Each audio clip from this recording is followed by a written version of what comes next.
Itinatago nila Barbara at Samantha itong si Rebecca para silang dalawa mismo ang magsabi kay Rebecca sa katotohanan, at samantala lumabas din ang katotohanan. Inamin na ni Vivian ng tuluyan na siya ang pumatay kay Francis. Ngunit matapos niyang aminin ang lahat, tumakas kaagad itong si Vivian. Samantala, hindi naman mahanap sa mga tauhan ni Aurora itong si Rebecca at ganun din itong si Galvan Jericho.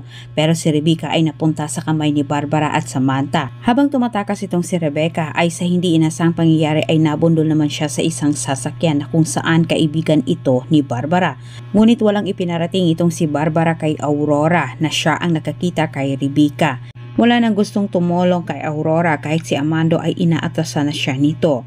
Huling pag-asa na lang ni Aurora ay itong si Barbara. Sinungga ba ni Barbara na kailangan siya ni Aurora? Itinago ni Barbara itong si Rebecca upang sa ganitong paraan silang dalawa ni Samantha ang magsasabi kay Rebecca sa katotohanan at kamuhian nito si Aurora. Sumugod kaagad itong si Barbara sa mansyon ni Aurora. Sa muling pagharap nila ni Samantha, kontrolado ang kanilang reaksyon. Hindi sila nagpapahalata na silang dalawa ay magkakampi.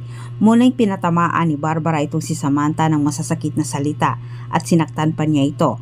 Ngunit nabutan naman ito ni George dahil hindi alam ni George ang pagpapanggap ni Barbara at Samantha. Siya ang gumanti dito kay Barbara para kay Samantha. Nagalit naman itong si Aurora at sa puntong ito natubuan ng sungay itong si Barbara para kay George. At dahil sa hindi mapakali itong Jericho, matindi ang kanyang nararamdamang pagduda dito kay George na ito ay nagpapanggap lamang.